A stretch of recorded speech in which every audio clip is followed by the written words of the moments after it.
దేవుడు రాసిన చట్టమని, దీనికి సవరణలు అవసరత లేదని, వ్రాసింది వ్రాసినట్టుగా అందరూ తూచా తప్పకుండా పాటించాలి అని ఎన్నో విషయాలు గత రాత్రి మనం విన్నాం. ఈరోజు కూడా మరిన్ని విషయాలు మనం విందాం. ఏమి రాశారు ఆయన అంటే, నేను ఒక మాట చదువుకున్నాం. ఈ విశ్వరాజ్యాంగములో ఏముంది అంటే, మనుషులకు మేలు కలిగే ఎన్నో అంశాలు. నిజంగా మనం 2 రోజులు సరిపోదు, కొన్ని నెలల తరబడిన మాట్లాడుకోవలసిన అతి గొప్ప అంశం. కనుక ఎందుకు రాజ్యాంగాన్ని రాయవలసి వచ్చింది అనంటే, సామెతల గ్రంథంలో ఒక మాట రాశారు. సామెతల గ్రంథం 29వ అధ్యాయము 18వ వచనాన్ని చదువుకుందాం. సామెతల గ్రంథం 29వ అధ్యాయము 18వ వచనం. దేవోక్తులు లేని ఎడల జనులు కట్టులేక తిరుగుదురు. అంటే జనులకు కట్టడి ఉండాలి అంటే రాజ్యాంగం తప్పనిసరిగా ఉండాలి. మనుషులు రాసుకున్న రాజ్యాంగం మనిషి బ్రతుకును ఎంతవరకు సన్మార్గంలో నిలబెడుతుందో లేదో తెలియదు, కానీ దేవుడు రాసిన ఈ రాజ్యాంగం మాత్రం తప్పకుండా మనిషి బ్రతుకును చక్కటి మార్గములో నిలబెట్టాలని మాత్రమే వ్రాశారు. దేవోక్తి లేని ఎడల జనులు కట్టులేక తిరుగుదురు. కట్టడి కావాలి, కట్టడి చెయ్యాలి. వారికి శాసనాలు ఇవ్వాలి, వారికి విధులను ఇవ్వాలి, వారికి ధర్మశాస్త్రాన్ని ఇవ్వాలి, దానిని వారు భూమి మీద అలువరచాలి అన్నది దేవాతి దేవుని యొక్క సంకల్పం. కానీ చట్టం, ఈ కట్టడ, ఈ శాసనం మనుషుల మధ్య మత గ్రంథంగా మారిపోయింది గనుక పెద్దగా దీనిని పరిగణలోనికి తీసుకుని బ్రతికేవారు భూమి మీద లేరనే చెప్పాలి. క్రైస్తవులంగా మనం కూడా పేరుకేదో క్రైస్తవులుగా ఉంటాం తప్ప మనం చేసే వ్యవహారాలన్నీ చేస్తూ ఉంటాం. పైపెచ్చి ఏమంటాం, మనం లోకంలో ఉన్నాం కదండి, ఇవన్నీ తప్పవండి. కొంచెం మీరే చూసి చూడనట్టుగా ఏం చేయాలి, వెళ్ళిపోవాలని మాకే గీతోపదేశం చేస్తారు మీరు. కానీ చూసి చూడనట్టుగా వెళ్ళడానికి వీలు లేదు, తప్పించుకుని దాటి వెళ్ళడానికి వీలు లేదు. అలా వెళుతుంది గనుకనే అక్రమాన్ని చేస్తుంది, పాపాన్ని చేస్తుంది, అన్యాయాన్ని చేస్తుంది, దేవునికి విరుద్ధంగా భూమి మీద వెళ్ళిపోతుంది. కట్టు లేదు గనుక, దైవ కట్టడ లేదు గనుక. ఇకపోతే లోకములో ఉన్న చట్టాలంటారా, ఆ చట్టాలన్నిటినీ వీళ్ళు చుట్టాలుగా మార్చేసుకుంటున్నారు. అవునా? లోకములో ఉన్న చట్టాలను కూడా మనుషులు తమకున్న కోరికలను నెరవేర్చుకోవడానికి, తమకున్న దురాశను నెరవేర్చుకోవడానికి చట్టాలను కూడా తమకు అనుకూలంగా మార్చుకుంటున్నారు. నిజమా అండి? చట్టాలను కూడా మార్చుకుంటారా అండి అని మీరు నన్ను అడిగితేనండి, మీకు ఒక మంచి అద్భుతమైన విషయాన్ని చెబుతానండి. దేవుడండి మొదటిగా పురుషుణ్ణి చేశారండి. పురుషుణ్ణి చేసి ఎందుకు ఈ పురుషుణ్ణి చేయవలసి వచ్చింది అని అంటేనండి, ఆయనకి పిల్లలు లేరు.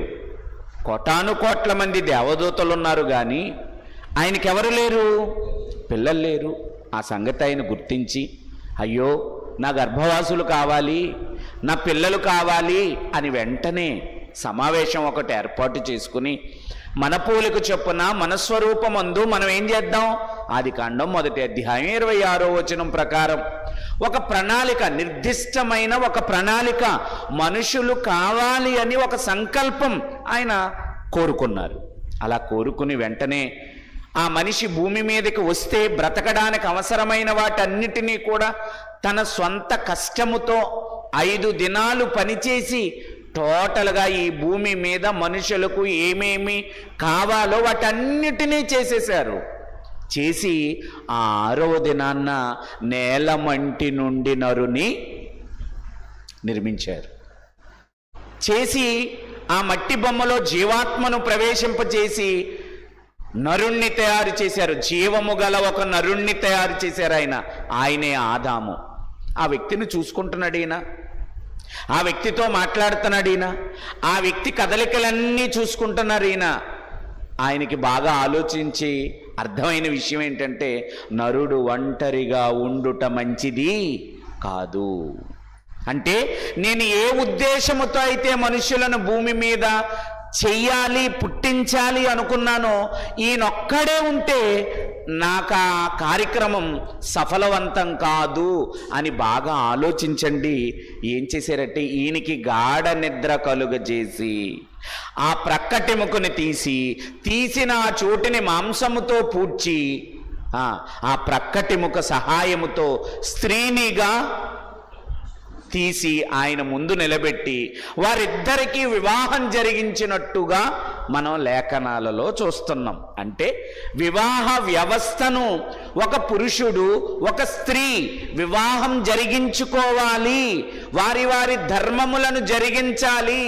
తద్వారా ముఖ్యమైన ఘట్టం వారి ద్వారా వారి గర్భాలు తెరవడం వల్ల దేవునికి పిల్లలు భూమి మీద రావాలి అని ఒక పవిత్రమైన సంకల్పముతో ఆలోచనతో ఒక పురుషుణ్ణి ఒక స్త్రీని చేసి వారిద్దరిని జతపరిచి వివాహం కార్యక్రమం అనేది ప్రారంభంగా ఏదేను వనములో దేవుడు చేసిన యథార్థమైన సంఘటన. ఈరోజు ఈ సంకల్పం ఎరుగని దౌర్భాగ్యులు, ఈ విశ్వరాజ్యాంగం గురించి తెలియని వారు పెళ్ళిళ్ళు ఎలా చేసుకుంటున్నారో తెలుసా అమ్మా? దీనికి సవరణలు అవసరము లేని విశ్వరాజ్యాంగం ఇదొక దేశానికో ఒక పట్టణానికో ఒక ప్రాంతానికో చెందింది కాదు. టోటల్గా ఆరిన నేల మీద ఉన్న మనుషులందరి మీద ఆపాదించవలసిన రాజ్యాంగం. ఈరోజు పెళ్ళిళ్ళటండి ఆడా మగా చేసుకుంటే పెళ్ళంటాం, అవునా? మరి రోజు ఫ్యాషన్ వచ్చిందంట, పెళ్ళిళ్ళలో కూడా ఏముందట? ఫ్యాషన్. రోమీలకు రాసిన పత్రిక 1వ అధ్యాయము 26వ వచనం. ఈ శాసనం, ఈ రాజ్యాంగం, సవరణలు అవసరము లేని ఒక గొప్ప రాజ్యాంగములో ఏమి రాయబడిందో చూడండి. రోమీలకు రాసిన పత్రిక 1వ అధ్యాయం 26వ వచనం. అందువలన దేవుడు తుచ్చమైన అభిలాషకు వారిని అప్పగించెను, వారి స్త్రీలు సైతము స్వాభావికమైన ధర్మమును విడిచి స్వాభావిక విరుద్ధమైన ధర్మమును అనుసరించిరి. అటువలే పురుషులు కూడా స్త్రీ యొక్క స్వాభావికమైన ధర్మమును విడిచి పురుషులతో పెళ్ళిళ్ళు ఎవరిని చేసుకుంటున్నారట? అంటే ఇలా పెళ్ళిళ్ళు చేసుకోవటం ఈ లోకములో ఉన్న రాజ్యాంగాలు సమ్మతిస్తున్నాయా? చేసుకోవచ్చు అని కూడా చట్టాలు చేశాయా? బాగా వినాలి మీరంతా. ఈ లోకములో ఉన్న చట్టాలు కూడా పురుషులని పురుషులు, స్త్రీలని స్త్రీలు. ఏమంటే నాకు ఏదైనా పురుషుడు నచ్చాడు అనుకోండి, నేను వెళ్ళి ఆ పురుషుడిని వివాహం చేసుకోవచ్చట. ఒక స్త్రీకి వేరే స్త్రీ ఎవరైనా నచ్చిందనుకోండి, ఆ స్త్రీతో ఏం చేసుకోవచ్చట? వివాహము చేసుకోవచ్చట.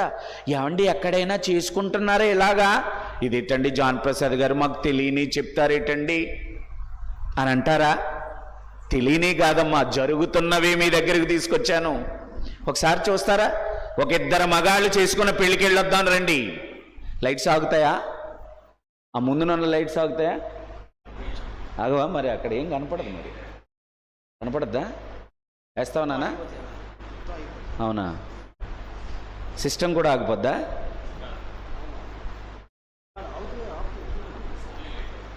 ఓన్లీ లైట్ల వరకు చూడండి. ప్లే చేయనా? కనపడుతుందమ్మా? కొంచెం స్లోగా ప్లే చేయండి.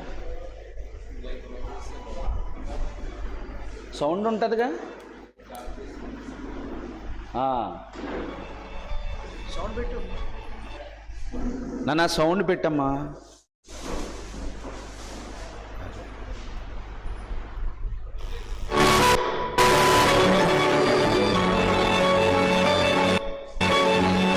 అదిగోండి, చూస్తున్నారా? కనబడుతుందా మీకు? ఏమండి, ఎవరి పెళ్ళది? ఆడా మగా పెళ్ళి కాదది. ఎవరి పెళ్ళమ్మా? అయిపోయిందా? ఇద్దరు మగవాళ్ళు పెళ్లి చేసుకుంటే మళ్ళీ తీరిగ్గా ఎవరు వచ్చారు అక్కడికి? అదో పెద్ద ఫంక్షన్ హాలు. ఎవరి పెళ్ళికి? ఎంత సిరాగ్గా ఉంటుందండి. ఇప్పుడు ఆ పెళ్ళికి వెళ్ళి, సరే లైట్స్ ఆన్ చేయండి. ఏమండి, ఆ పెళ్ళికి వెళ్ళి, ఏమండి సహజంగా మనం ఎవరన్నా ఒక అబ్బాయి ఒక అమ్మాయి పెళ్లి చేసుకున్న వివాహానికి వెళ్ళామనుకోండి, ఏమంటాం? అక్కడ ఏవో అక్షంతలో పువ్వులో ఏడు పెడతారు కదా, వాళ్ళిద్దరి మీద చల్లి ఏమంటాం? బాబు 10 కాలాల పాటు చల్లగా పిల్లా పాపలతో ఏం చేయండి. ఇప్పుడు వాళ్ళిద్దరినే ఏమని ఆశీర్వదిస్తారు వెళ్ళి? ఏమండి, తాము సిగ్గుపడవలసిన విషయములు యందు మనుషులు ఏం చేస్తున్నారట? చాలా గ్రాండ్గా జరుగుతుంది చూసారా? చాలా ఉన్నతంగా జరుగుతుంది చూసారా పెళ్ళి? ఏమండి, ఈ విశ్వరాజ్యాంగం అలాంటి ప్రక్రియ గురించి ఏమి రాసిందో తెలుసా? లేవియాకాండము 20వ అధ్యాయము 13వ వచనం. లేవియాకాండము 20వ అధ్యాయము 13వ వచనం. ఒకడు స్త్రీతో శయించినట్టు పురుషునితో శయనించిన ఎడల వారిద్దరూ హేయక్రియ చేసిన వారగును గనుక వారికి మరణ శిక్ష విధింపవలెను. తమ శిక్షకు తామే ఏం చేయాలట? ఎవడైనా అమ్మ నేను ఇంకొక అబ్బాయిని ప్రేమించాను పెళ్లి చేసుకుందామంటే ఏం చేయాలండి? ఏం చేయాలటండి? చంపేయాలి. ఎందుకంటే అలాంటి అవాంఛితమైన పనులు చేయడానికి వీలు లేదు. దీన్నే ఈ లోక భాషలో ఏమంటారంటే స్వలింగ సంపర్కులు. స్వలింగ సంపర్కం చేయడానికి అసలు వీలు లేదు. ఈ విశ్వరాజ్యాంగం ఒప్పుకోదు. ఆడవాళ్ళని ఆడవాళ్ళు పెళ్లి చేసుకోకూడదు, మగవాళ్ళని మగవాళ్ళు పెళ్లి చేసుకోకూడదు. పెళ్లి చేసుకోవాలి అంటే ఒక ఆడ ఒక మగ ఇద్దరూ కలిసి ఏం చేయాలి? పెళ్లి చేసుకోవాలి. వాళ్ళు దేవుని కొరకు పిల్లల్ని కనాలి. ఏమన్నదండి విశ్వరాజ్యాంగం? ఒకడు స్త్రీతో శయనించినట్టుగా పురుషునితో శయనించిన ఎడల వారిద్దరూ హేయక్రియ చేసిన వారు గనుక వారికి మరణ శిక్ష విధించవలెను. అంటే స్వలింగ సంపర్కాన్ని ఆడవాళ్ళని ఆడవాళ్ళు మగవాళ్ళని మగవాళ్ళు పెళ్ళిళ్ళు చేసుకోవటం బైబిల్ ఏం చేయదు, విశ్వరాజ్యాంగం సమర్థించదు, దానికి సపోర్ట్ చేయదు. కానీ ఈ లోక రాజ్యాంగాలు ఏం చేస్తున్నాయో తెలుసా? అలా చేసుకోవచ్చు. వాళ్ళిద్దరూ ఇష్టపడ్డారు గనుక. చూసారండి, ఏ రాజ్యాంగం గొప్పది? మనుషులు రాసుకున్న రాజ్యాంగం గొప్పదా? దేవుడు రాసుకున్న రాజ్యాంగం గొప్పదా? దేవుడు రాసుకున్న రాజ్యాంగం గొప్పది. మనుషులు రాసిన రాజ్యాంగం కంటే దేవుడు రాసుకున్న రాజ్యాంగమే గొప్పదని నేను ఎందుకంటున్నానో తెలుసా?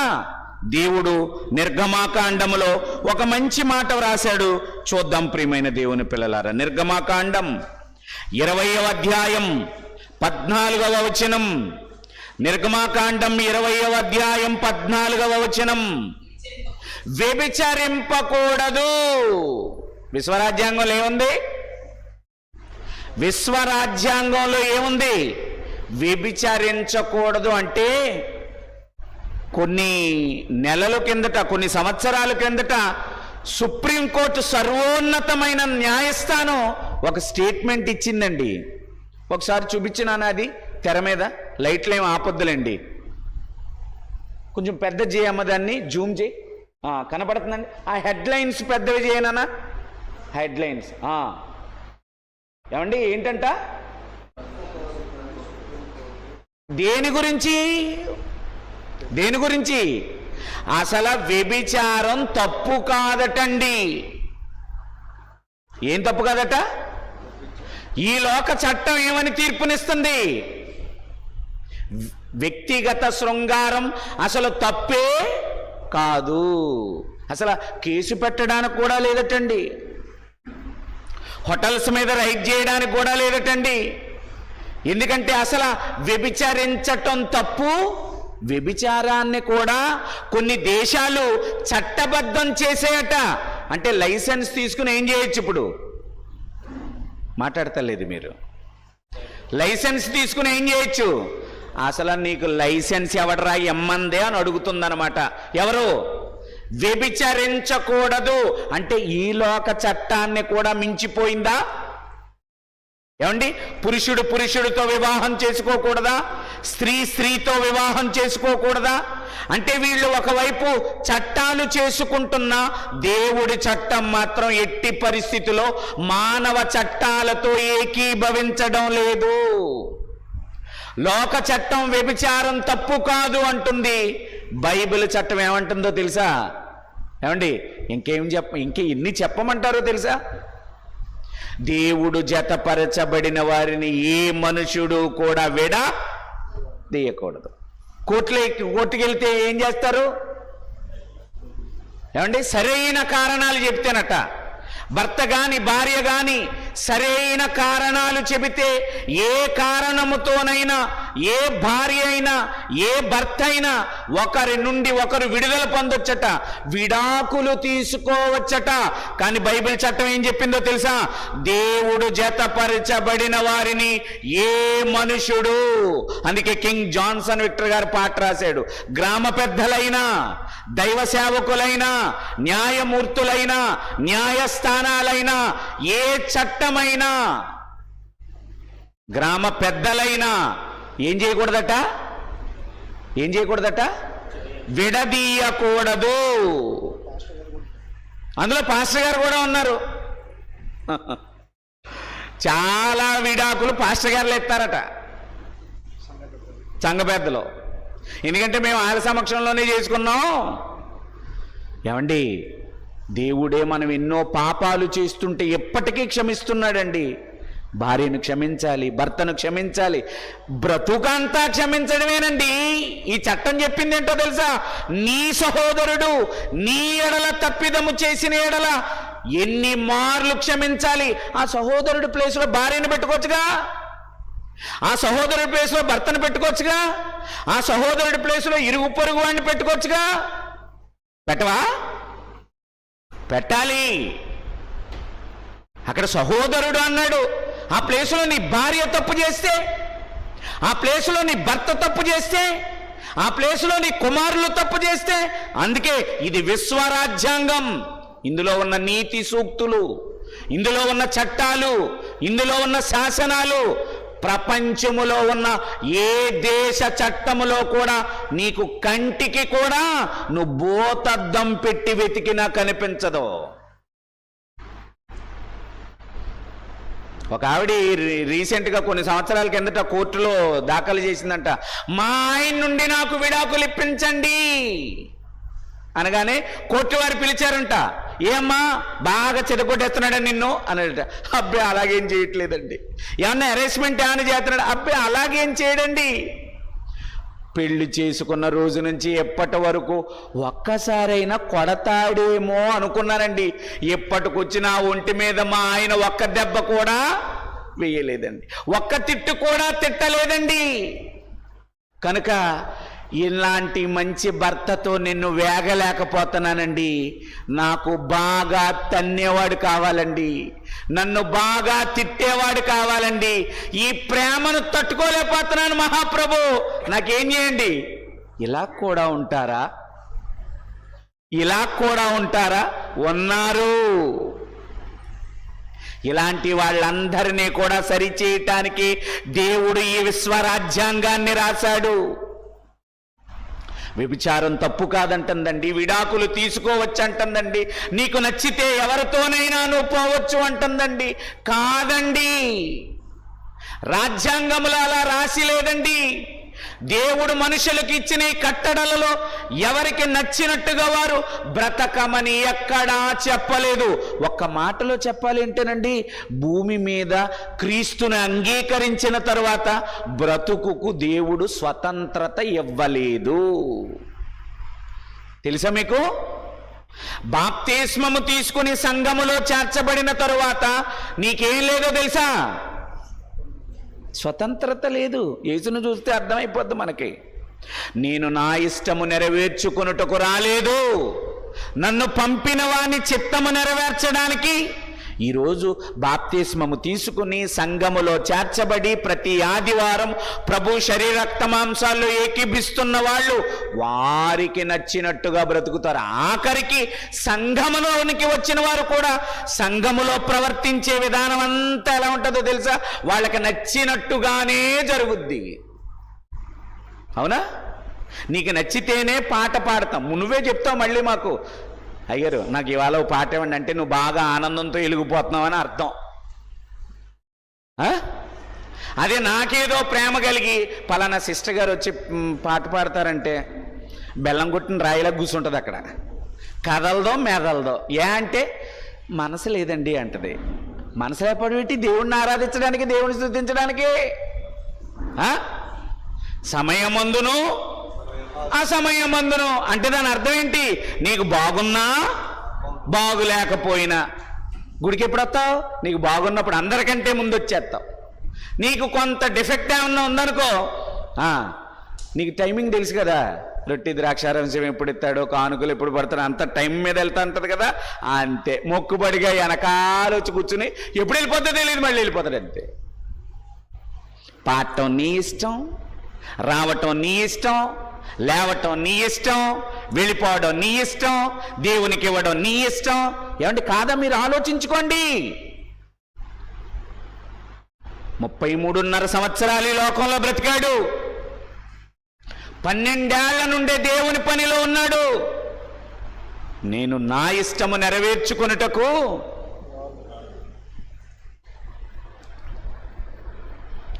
పవిత్రుడైన యేసే తన ఇష్టాన్ని నెరవేర్చుకోవడానికి ఈ లోకానికి రాకుండా దేవుని ఇష్టాన్ని నెరవేర్చడానికి ఈ లోకానికి వస్తే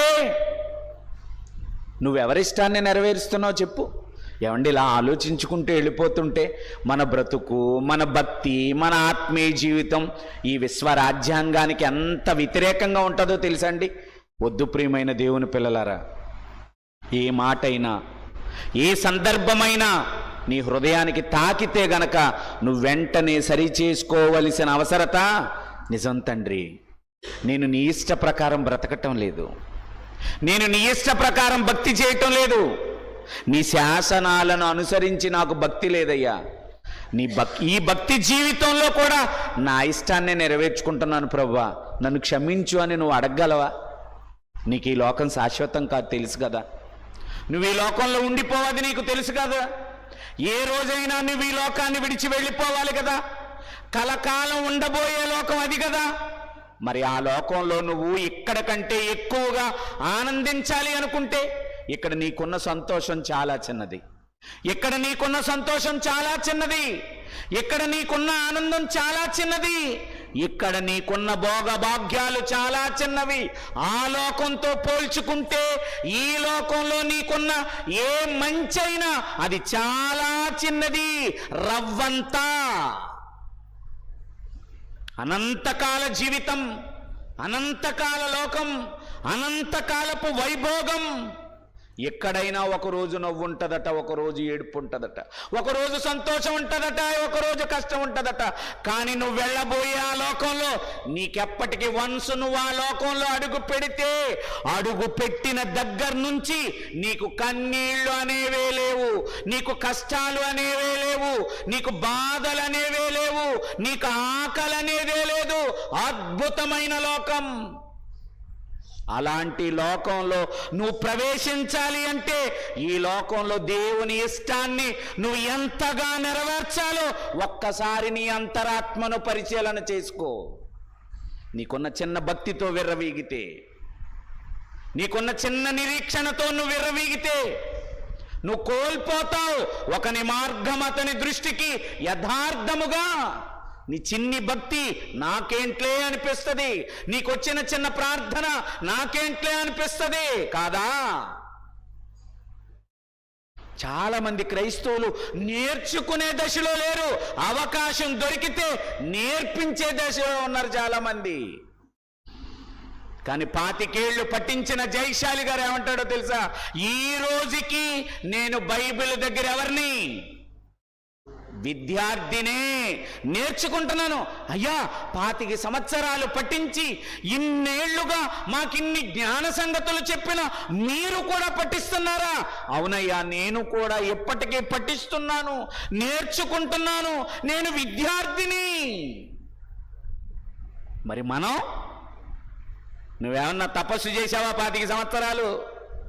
ఏదో 4 ప్రసంగాలు మహానుభావుడు చెప్పినవి విన్నావు. నువ్వేమనుకుంటావు తెలుసా? నా అంత పోటుగాడు మా 3 జిల్లాల్లో ఎక్కడా లేడంటావు. నేర్చుకునే బుద్ధి లేదండి. నేర్చుకోవాలి, ఎవరు చెప్పినా వినాలి. ఇంకొకడు అంటాడు, ఏంటోనండి నాకు ఆయన ప్రసంగమైన బుద్ధి ఏదండి. ప్రసంగమైన బుద్ధి ఏదా? ఆయన నచ్చడండి నాకు, ఆయన మాట అదోలాగా. ఎవడు చెప్పాడు నీకు? పక్కన ఉన్న అడుగుతావు కదా, ఏమండి నాకు రోగం వచ్చింది, నీకు సావు రోగం వచ్చింది అనుకో, అమ్మ పలానా వైద్యుడి దగ్గరికి వెళ్ళాను కానీ అని చూసి వైద్యం చేయించుకుంటావా? బాబయ్య ఓ కాళ్ళు ఎట్టేసుకోవాడి, అయ్యా మీ గురించి చాలా బాగా చెప్పారయ్యా మా ఊర్లోను అంటావా? డాక్టర్ నచ్చలేదు అంటాడు ఎవడన్నా? చెప్పు. కాలు ఇరిగిపోయింది, రోడ్డు మీద పడిపోయా అడ్డంగా, కాలు పచ్చడి అయిపోయింది. ఆ డాక్టర్ గారి దగ్గరికి నన్ను తీసుకెళ్ళకండి బాబాయ్ అంటాడు ఎవడన్నా? దగ్గరికి ఏది ఉందో ముందు అక్కడ జాయిన్ చేసే ముందు నాకు కనీసం ఏం జరగాలి? ఫస్ట్ ఎయిడ్ అన్నా జరగాలి. డాక్టర్ నచ్చుతాడు నీకు, అందరూ నచ్చుతారు నీకు. నీకు నచ్చనోడు ఎవడన్నా ఉన్నాడంటే వాడు ఒకడే. ఎవడాడు? ఆడెందుకు నచ్చడో తెలుసా? నీకు దబిడి వేసేస్తున్నాడు అనమాట. నిజం. పలానా ప్రసంగికుడు నాకు నచ్చలేదని ఎవడైనా అన్నాడంటే అర్థం ఏంటంటే వాడు నోట్లోంచి వస్తున్న ప్రతి మాటలనే తోటాలు ఎక్కడ తగులుతున్నాయి తెలుసా? టప్పి ఆ దవడ ఈ దవడ కొట్టకుండానే వాయించేస్తుంది కొంతమందికి దవళ్ళలో. అప్పుడు మనకు అర్థమైపోద్ది, బాబు ఈడు అన్న వనీలన్న ఇంకెప్పుడు ఆయన మాత్రం ఎవరినన్నా తీసుకురా అన్న నీకు వందనాలు, కానీ ఆయన్ని మాత్రం అసలా ఏంటో అన్న డైరెక్ట్గా నన్నే అంటున్నట్టుందన్న. మరి నిన్ననపోతే ఏమన్నా ఈయనలా? ఇదంతా ఏంటి? ఆత్మరోగుల ఉచిత వైద్య శిబిరం. ఇదంతా దేనికి? ఆత్మకు జరుగుతున్న వైద్యం. నీ ఆత్మ బాగోలేదు, నా ఆత్మ బాగోలేదు, నేనేదో పైకి చెప్తున్నాను అనుకుంటున్నారా? చెబుతుంటే నాకు లోపల గుణపాలు దిగిలిపోతున్నాయి. అవును కదా అనిపిస్తుంది నా బుర్ర కూడా. నాకు నేను బాధ చేసుకుంటూ మీకేం చేస్తున్నాను? బాధ. డాక్టర్ గారి దగ్గరికి వెళ్ళావు, మందులు రాస్తున్నాడు. మందులు ఏం చేయాలి? ఏమండి? రోగం అనుకున్న కంప్లైంట్స్ అన్నీ చెప్పాలి ఆయనకి. అయ్యగారు అరిచేతిలో మండుతున్నాయండి, అరికాళ్ళు మండుతున్నాయండి అనగానే ఏమంటాడండి? అమ్మ నీకేముంది? షుగర్ ఉంది అంటాడా? షుగర్ ఉంది అనగానే ఆ షుగర్కి ఏమయ్యాలి? ఆయన మందులు రాయాలి. అదేంటండి డాక్టర్ గారు ఏదో వైద్యం చేయించుకుందామని వస్తే ఇలా గుండె పిక్కలాగున్న నాకు ఏముందంటారు మీరు? షుగర్ ఉందంటారా ఎవడన్నా? లేదు. నీకు రోగం ఉందన్నప్పుడు నీకు రోగం ఉందని ఖచ్చితంగా చెప్పాలి. విశ్వరాజ్యాంగం అండి. ఇంకేం చెప్పిందో తెలుసండి? చూస్తారా? ఒక 2 మాటలు చెప్పుకొని మనం ముగించుకుందాం. ప్రియమైన దేవుని పిల్లలారా, ఏమనుంది? హెబ్రీయులకు రాసిన పత్రిక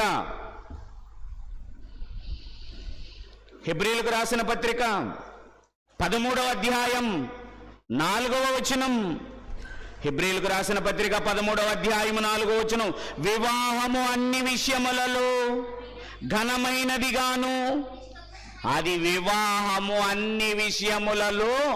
ఈ వివాహ వ్యవస్థను దేవుడు ఎందుకు పెట్టాడట అసలు? అపోస్తలుడైన పౌలు గారు చెప్తారు. కొరింథీయులకు రాసిన మొదటి పత్రిక 7వ అధ్యాయము 2వ వచనం. కొరింథీయులకు రాసిన మొదటి పత్రిక 2వ అధ్యాయము 7వ వచనం. అయినను జారత్వములు జరుగుచున్నందున ప్రతి వానికి సొంత భార్య ఉండవలెను. ప్రతి స్త్రీకి సొంత భర్త ఉండవలెను. ఏం జరగకూడదనట? జారత్వం జరగకూడదు. జారత్వాన్ని జరగనివ్వకూడదు. వ్యభిచార సంబంధమైన, వివాహేతర సంబంధమైన అక్రమ సంబంధాలు అనేవి ఉండకూడదు. అంటే ప్రతి స్త్రీకి సొంత పురుషుడు ఉండాలట. ప్రతి పురుషునికి సొంత భార్య ఉండాలి అని దేవుడు చక్కగా శాసనాన్ని రాశాడు. దీన్ని మీరుతున్నారు చాలామంది. దీన్ని మీరి వివాహేతర సంబంధాల వల్లట హత్యలు జరిగిపోతున్నాయి. ఒక స్త్రీ ఎవరైనా వేరే పురుషుడితో అక్రమ సంబంధం పెట్టుకోవటం వల్ల ఈ స్త్రీకి ఏమన్నా చిన్న బిడ్డ ఉన్నాడు అనుకోండి, ఆ బిడ్డ అడ్డం అయితే గనక బిడ్డల్ని కూడా చంపుకునేంత దౌర్భాగ్యకరమైన స్త్రీలు ఈ సమాజంలో ఉన్నారు. మనం చూడలేదా? న్యూస్లో చూడలేదా? ఒక స్త్రీ అట ఒక ఆయనతో అక్రమ సంబంధం పెట్టుకుందట. భర్త అడ్డంగా ఉన్నాడు అని చంపేసి ట్రంక్ పెట్టెలో పెట్టేసిందంట. ఎవరిని? ఎన్ని రోజులు దాస్తుంది? ఎన్ని రోజులు ఉంచుతుంది? మొన్నే రీసెంట్గా తెలంగాణలో హైదరాబాదులో 86 మొక్కల కింద కోసేసాడంట. ఎవరిని? వాళ్ళ ఆవిడ్ని. ఎందుకు? అనుమానం వచ్చి. ఈ అనుమానం దేనికి? డబ్బులు దోచేస్తుందని కాదు. దేనికి? నా భార్య ఎవరితోనైనా అక్రమ సంబంధం పెట్టుకుందేమో అని అనుమానం వచ్చి మొక్కల కింద కోసేసాడట. కోసేసి ఆడికి ఎంత ఒప్పుకో చూడండి. ఆ మొక్కలన్నీ ప్రెషర్ కుక్కర్లో పెట్టి ఉడకబెట్టిన వాటిని ఎండబెట్టిన దాన్ని పొడుం చేసి ఆ పొడవైన దాన్ని ఎక్కడ కలిపాడట? కాలువలో, చెరువులో కలిపాడట. దేనికి జరిగింది ఇది? ఆ భర్త మనసులో ఆ ఫీలింగ్ కలిగించకుండా ఉంటే ఎవరు? ఆ భార్య. నిజమండి. ఇలా 1 కాదు 2 కాదు, నాకంటే ఎక్కువగా మీ అందరి చేతుల్లోనూ ఫోన్లు ఉన్నాయి. మీరు అస్తమాను ట్రోల్ చేస్తూ ఉంటారు. ఎన్నో విచిత్రమైన సందర్భాలు. భర్తలను భార్యలు చంపటం, భార్యలను భర్తలను చంపటం, వీళ్ళిద్దరికీ అడ్డంగా ఉన్నారని బిడ్డల్ని చంపడం. దేనికిదంతా? అక్రమ సంబంధాలు. అందుకే దేవుడు అంటున్నాడు, ప్రతి పురుషునికి కూడా ఎవరు ఉండాలంట? సొంత భార్య ఉండాలి. ప్రతి స్త్రీకి కూడా సొంత భర్త ఉండాలి. ఏమండి, నిజంగా ఏ దేశములోనైనా సరే ఏమండి ఇలాంటి శాసనాలు అమలు చేయగలిగితే వ్యభిచారం జరుగుతుందంటారండి? దొంగతనం జరుగుతుందంటారండి? నరహత్యలు జరుగుతాయంటారండి? ఏమండి, లంచం గురించి మాట్లాడాడు, కూలి పనుల గురించి మాట్లాడాడు. ఏమండి, ఎన్ని చెప్పమంటారు చెప్పండి? దేశం బాగుండాలి అంటే, సుభిక్షంతో ఉండాలి అంటే ఎన్నో చెప్పాడు. ఇంకేం చెప్పారో తెలుసా? ఒకటి చూద్దామా? ఏమండి, సామెతల గ్రంథం 23వ అధ్యాయం 29వ వచనం. సామెతల గ్రంథం 23వ అధ్యాయము 29వ వచనం. ప్రియులారా, ఎవరికి శ్రమ, ఎవరికి దుఃఖము, ఎవరికి జగడములు, ఎవరికి చింత, ఎవరికి హేతువు లేని గాయములు, ఎవరికి మందదృష్టి, ద్రాక్షారసముతో ప్రొద్దు పురుచువానికే గదా. దేని గురించట? ఏంటంట? ఎవరికి శ్రమ. మద్యపాన నిషేధం అని వస్తాయి ప్రభుత్వాలు. ఆ ప్రభుత్వాలు నడిచేదే దాని ఇన్కమ్తో అట్ట. అవును కదా మరి. పాల ప్యాకెట్ల కంటే, మందుల కంటే, కూరగాయల కంటే, నిత్యావసర సరుకుల కంటే, అవునా కదా, కిరాణా సరుకులు రోజు తెచ్చుకుంటాం ఏంటి? సబ్బు రోజు తెచ్చుకుంటాం ఏంటి? అన్నిటికంటే అత్యధిక శాతములో అమ్ముడు పోయే సరుకు ఏదైనా ఉందంటే అది ఏంటనుకుంటున్నారు? మద్యం. దాంతో నీ మరణం తథ్యం. నిజం. దేవుడు చెబుతున్నాడు, విశ్వరాజ్యాంగం చెబుతుంది, ఎవరికి శ్రమ? ద్రాక్షారసం వల్ల మద్యపానం సేవించే వారి ఇంట్లో ఏముంటాయట? శ్రమలు కదా. బాధపడుతుంటది. అయ్యగారు ఈ పనికి మనోడు పనికి వెళ్తాడు అయ్యగారు, వెళ్ళిన డబ్బులన్నీ కూడానండి అక్కడే తాగేసి వచ్చేస్తాడు అయ్యగారు. రూపాయి బెళ్ళింటికి. ఒరే పనికి మనోడ, మరి పొద్దున్నే లేచి టవల్ ఎందుకు వేసుకెళ్ళిపోరా భుజాన్న పనికండే? మరి ఏం తెచ్చావురా? మొత్తం అన్నీ తాగేసి వస్తాడు కాదా. ఎవరికి శ్రమ? ఎవరికి దుఃఖము? అంటే మద్యపానాసక్తులైన వారింట్లో ఏముంటాయి? కన్నీళ్ళు. ఎంత బాగా రాశారండి.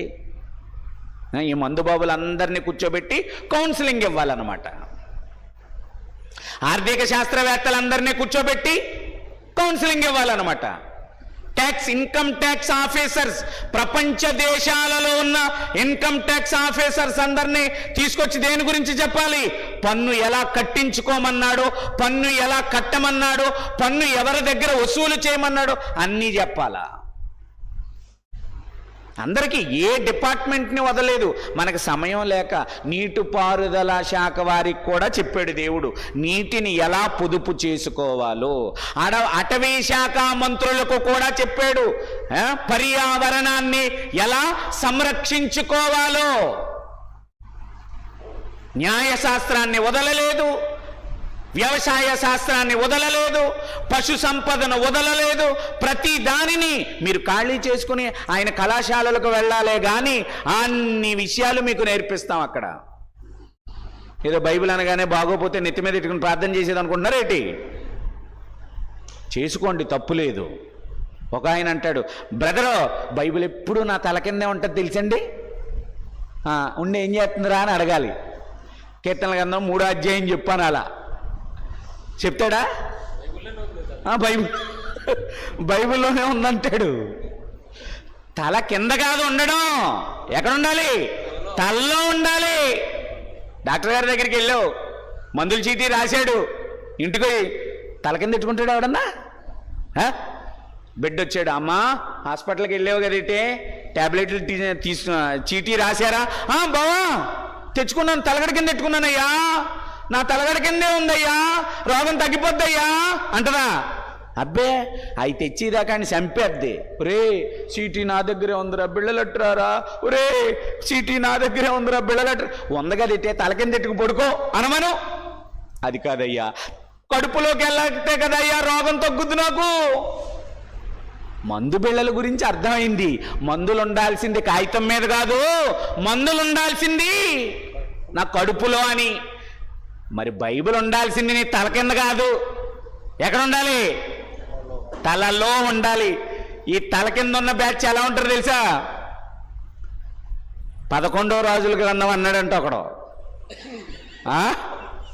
ఇప్పుడు మీకు ఒక అదిరిపోయే వ్యక్తిని చూపిస్తాను. మనిషి అంటే అలా ఉండాలి. తీయండి, 11వ రాజులు అంటున్నాడట. అందరూ వెతుక్కుంటున్నారట, బాబోయ్ 11వ రాజులు ఎక్కడుందిరా బాబు అంటే. ఆ తింగరోడికి రోమన్ అంకెలు కూడా తెలియదా పనికి మాలినోడికి. అక్కడ 2 అంకె 2 ఒకట్లు ఉన్నాయని ఏమంటున్నాడు? 11వ రోజులా. ఇలా అయిపోయింది విశ్వరాజ్యాంగం. ప్రియమైన దేవుని పిల్లలారా, ఏం చదువుకున్నామండి? ఎక్కడున్నాం మనం? ఎవరికి శ్రమ? ఎవరికి దుఃఖం? ఎవరికి జగడములు. దానివల్ల ఏంటి? మద్యపానం తాగడం వల్ల భర్తకి భార్యకి గొడవ కదా. మొన్న ఒకసారి ఓ మీటింగ్కి వెళ్ళి ఇంటికి వస్తుంటే ఓ తలుపు కొడుతున్నాడు ఇవే అంటున్నాడు. నాకు తెలియక అరే ఏంట్రా తలుపు తీదేట్రా అక్క అన్నాను. అన్నాడు అలా తాగొస్తాడన్నా, ఇప్పుడు వచ్చాడన్న అర్ధరాత్రినే, ఇంక అక్క తీయదు, ఇంక అలా కొట్టినంత వరకు కొట్టి అక్కడే పడుకుంటాడు. ఇక ఒరే మరి దోమలు కదరా అన్నాను. మరి ఏం చేస్తామన్నా, అక్క అలా ఉంటుంది మరి ఇక కఠినంగాను. ఎవరికి ఇప్పుడు తలుపు తీయలేదు, పొద్దున్నే తలుపు తీయగానే వీడికి ఎలా ఉంటుంది, జుట్ట తీసుకుంటాడుగా, గొడవలా, ఎవరికి జగడములు, ఎవరికి చింత. కుటుంబంలో ఏముంటుంది, ఈ మద్యపానం వల్ల, ఈ తాగుబోతుతనం వల్ల డబ్బులు రాయలేకపోయాడు. ఏ రోజు డబ్బులు అప్పుడు తాళిం పెట్టేశాడు. ఇప్పుడు కొడుకో కూతురుకో వాడికో రోగం వచ్చింది, చింత, డబ్బులు లేవు. పోనీ ఎవడన్నా ఇస్తాడంటే వీడు తాగుబోతాడు, నమ్మకం లేకుండా పోయింది ఎవడెవడో. ఎవరికి చింత, మద్యపానం వల్ల కుటుంబంలో చింత, మద్యపానం వల్ల శ్రమలు, మద్యపానం వల్ల గొడవలు, మద్యపానం వల్ల దుఃఖము. ఇంకేమన్నట్టు తెలుసా, ఎవరికి హేతువు లేని, ఏంటో తెలుసా దాని అర్థం మీకు, హేతువు లేని గాయాలంటే అది చదువుకున్నప్పుడల్లా నాకు నవ్వుతూ ఉంటుంది. హేతువు లేని గాయాలంటే ఏంటో తెలుసా, శుభ్రంగా తాగేశాడు. పాపం దరిద్రుడు ఇంటికి తెచ్చుకుని తాగొచ్చుగా, ఇంటికాడ తాగడేడు. రౌండ్ టేబుల్ సమావేశం ఉండాలి పనికి మాలినోడికి. శుభ్రంగా తాగి ఇప్పుడు నడిసొస్తాడా అంటే హీరోలాగా ఏం వేసుకొస్తాడు ఇప్పుడు వీడు, సైకిల్ వేసుకొస్తాడు. అది అటు తిరగా ఇటు తిరగా కుక్క అడ్డు రాలేదు, పంది అడ్డు రాలేదు, మనిషి అడ్డు రాలేదు, లారీ అడ్డు రాలేదు, ఏమి అడ్డు రాకుండా పడిపోయాడు వీడు. ఇప్పుడు పడిపోయాడు. పడిపోగానే ఏంది ఏమవుతుంది, దెబ్బలో పొద్దున్నే వస్తాడు డ్యూటీకి, ముక్కు పగిలిపోయి ఉంటుంది, గోబ బదలేసిపోయి ఉంటుంది, నెత్తికి దెబ్బ తగిలేసి ఉంటుంది. అడుగుతారు, అరే శ్రీను ఏంట్రా ఇదంటే ఏం చెప్తాడు చెప్పు. పోనీ ఆఫీస్ నుంచి ఇంటికి వస్తుంటే పంది అడ్డు వచ్చిందనుకో, కొలిక్స్కి ఇంచక చెప్తాడు ఏమని, ఏంటి వెళ్తుంటానండి పంది అడ్డు వచ్చిందండి, ముక్కు బద్దలైపోయిందండి అని గర్వంగా చెప్తాడు. ఇప్పుడు తాగి పడిపోతే పక్కనోడు అడుగుతుంటే ఏం చెప్పాలి. పోనీ ఇంటికి వస్తాడు కదా, కొడుకు ఎదురుగుండా ఉంటే డాడీ ఏం డాడీ దెబ్బలంటే, శుభ్రంగా తాగానరా పడిపోయిందంటే ఆడిచేత కొట్టేది కదా ఇన్ని. చెప్పుకోలేక హేతువు లేని నీకు తగిలిన దెబ్బకేమీ లేదు, కారణం కూడా చెప్పుకుని వేడవలేవు నువ్వు.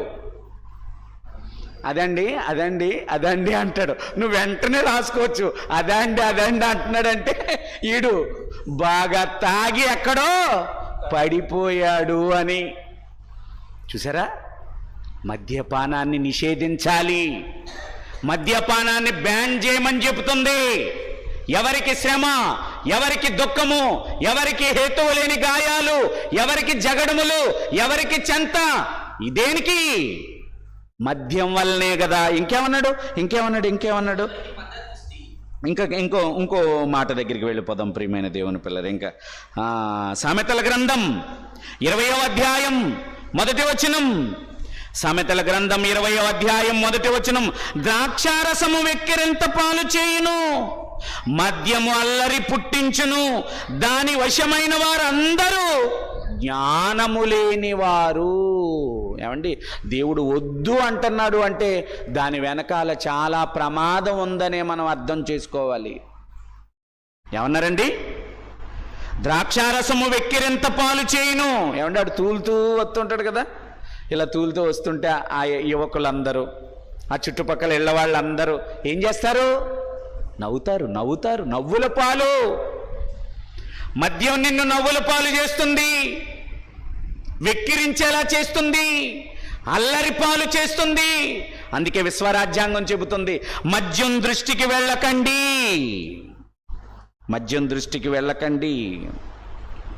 సామెతల గ్రంథం 31వ అధ్యాయం 5వ వచనం, సామెతల గ్రంథం 31వ అధ్యాయము 5వ వచనం. ప్రియమైన దేవుని పిల్లలారా, తాగిన ఎడల వారు కట్టడలను మరుతురు, దీనులందరికీ.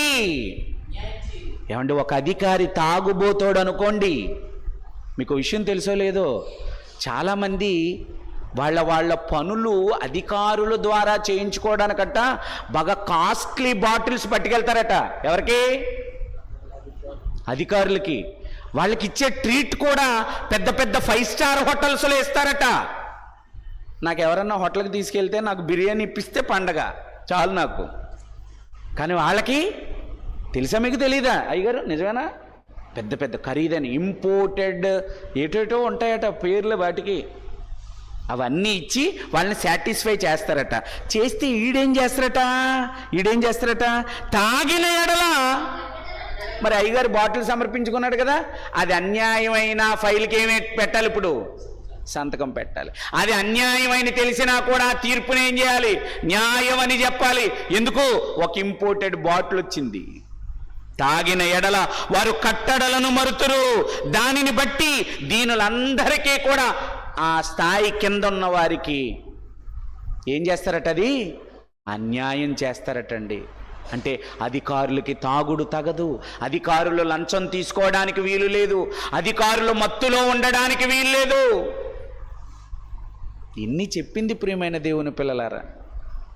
ఇవన్నీ దేవుని యొక్క ధర్మశాస్త్రములో, దేవుని యొక్క రాజ్యాంగములో దేవుడు రాసుకున్నది ఇదంతా. మరి ఏం చేయమంటున్నాడు చూద్దామా? చివరిగా ఒక మంచి మాట మనం చదువుకుందాం ప్రియమైన దేవుని పిల్లలారా. ఒక మంచి మాట మనం చదువుకుందాం. ఇర్మియా గ్రంథం, దయతో క్షమించండి, యెహెజ్కేలు గ్రంథం 18వ అధ్యాయం 30వ వచనం. యెహెజ్కేలు గ్రంథం 18వ అధ్యాయం 30వ వచనం. కాబట్టి ఇశ్రాయేలీయులారా, ఎవని ప్రవర్తనను బట్టి వానిని శిక్షింతును, మనస్సు త్రిప్పుకొని మీ అక్రమములను మీ శిక్షణాకారములను కాకుండానట్లు వాటన్నిటినీ కూడా మీరేం చేయండి? విడిచిపెట్టండి. వ్యభిచరించకండి, అబద్ధాలాడకండి, దొంగతనం చేయకండి, మోసగించకండి, మద్యం జోలికి వెళ్ళకండి, అక్రమాన్ని చేయకండి. మీ దేవుడనైన యెహోవాను నేను పరిశుద్ధుణ్ణి కనుక మీరు కూడా ఎలా ఉండండి? పరిశుద్ధంగా ఉండండి. పరిశుద్ధతను నేర్పిస్తుందండి ఈ శాసనములు కలిగిన ఈ గ్రంథం. ఈ విశ్వరాజ్యాంగం పరిశుద్ధతను నేర్పిస్తుంది. కాబట్టి ఇశ్రాయేలీయులారా, ఎవని ప్రవర్తనను బట్టి వాడిని ఏం చేస్తాను నేను? ఏమండి, లోక రాజ్యాంగాన్ని మీరినా కూడా ఏముంటాయట? శిక్షలే కదా. మన దేశ రాజ్యాంగాన్ని మనం మీరేమనుకోండి, దేశద్రోహ నేరం అనేది వేస్తారట. వేసేసి మనల్ని ఏం చేస్తారు? ఈ దేశం నుండి గెంటేస్తారు. కానీ దేవుడు నిన్నెక్కడ ఏమీ అండో. నువ్వు మీరుతున్న ప్రతి అక్రమాన్ని బట్టి, నువ్వు చేస్తున్న ప్రతి అరాచకాన్ని బట్టి దేవుడు తన గ్రంథములో రాసుకుంటాడు. రాసుకుని ఏం చేస్తాడో తెలుసా? ఎవరి ప్రవర్తనను బట్టి వానిని ఏం చేస్తాను నేను? నిన్ను దేవుడు శిక్షించకుండా ఉండాలి అంటే నువ్వు భూమి మీద బ్రతుకుతున్న బ్రతుకు విశ్వరాజ్యాంగాన్ని అనుసరించి ఉందో లేదో మిమ్మల్ని మీరేం చేసుకోవాలి?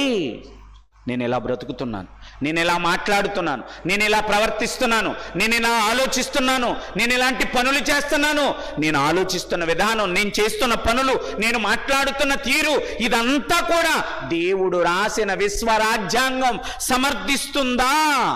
ఒకవేళ నీ పనులు, నువ్వు చేస్తున్న పనులు, నువ్వు నడుచుకుంటున్న విధానం విశ్వరాజ్యాంగం సమర్థించకపోతే నువ్వు చేస్తున్న అక్రమాన్ని బట్టి దేవుడు నీకేం విధిస్తాడట? శిక్ష. అది ఉరి శిక్ష కాదు, అది కఠిన కారాగార శిక్ష కాదు, అది యావజ్జీవ కారాగార శిక్ష కాదు, అది 3rd డిగ్రీ కాదు, జైల్లో తినే చెప్పకూడు కాదు. వాళ్ళ దగ్గర అలాంటి ఆయుధాలుంటే దేవుడు దగ్గర భయంకరమైన ఆయుధాలు ఉన్నాయి. ఆ ఆయుధాలన్నీ నీ మీద పడతాయి. ఆయుధాలు నీ మీద ఎందుకు ఉపయోగిస్తాడో తెలుసా?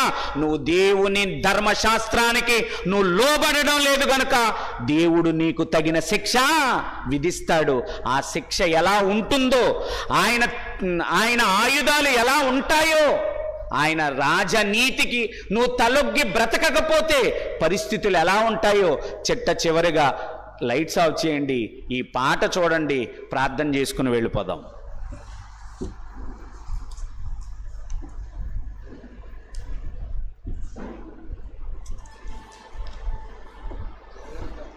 వేసేనా? నీ లోపు వస్తుంది, సౌండ్ పెట్టినాను.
సైన్యంతో కదిలాడురా.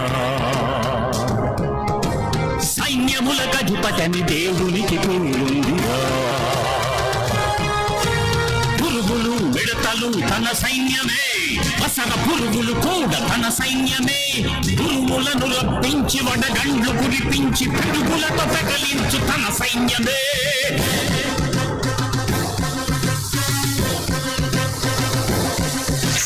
దేవాది దేవుడే సైన్యంతో కదిలాడురా. సైన్యములకు అధిపతని దేవునికి పేరుందిరా.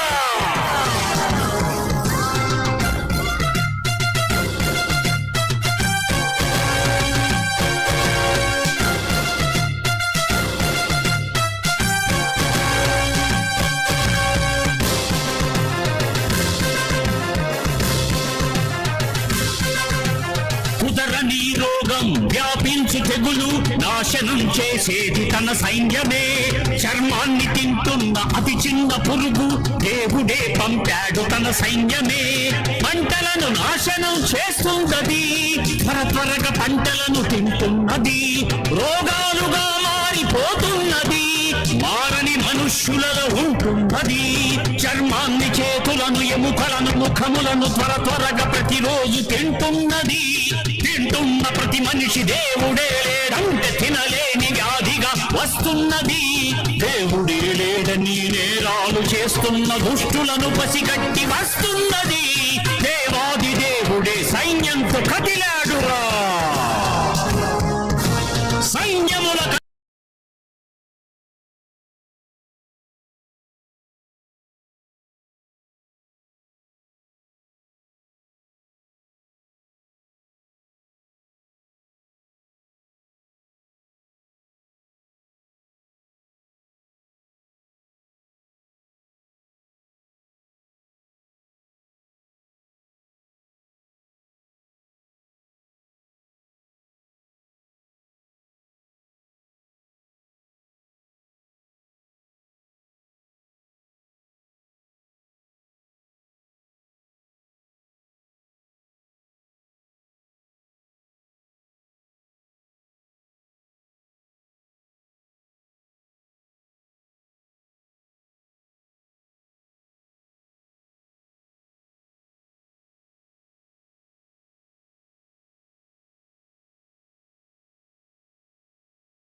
ఉన్న చట్టం ఎట్టి పరిస్థితిలోనూ కూడా ఉపేక్షించదు, తప్పక కఠినంగా శిక్షిస్తుంది. మీరు చావాలి అంటుంది, మీకు ఈ శిక్ష తప్పదు అంటుంది ఈ లోకం. అలా తప్పించుకోవాలి అంటే డబ్బులు పెట్టాలి, లంచాన్ని పెట్టాలి. కానీ మేము చేసిన ప్రతి తప్పుకి మేము శిక్ష అనుభవించవలసిందే.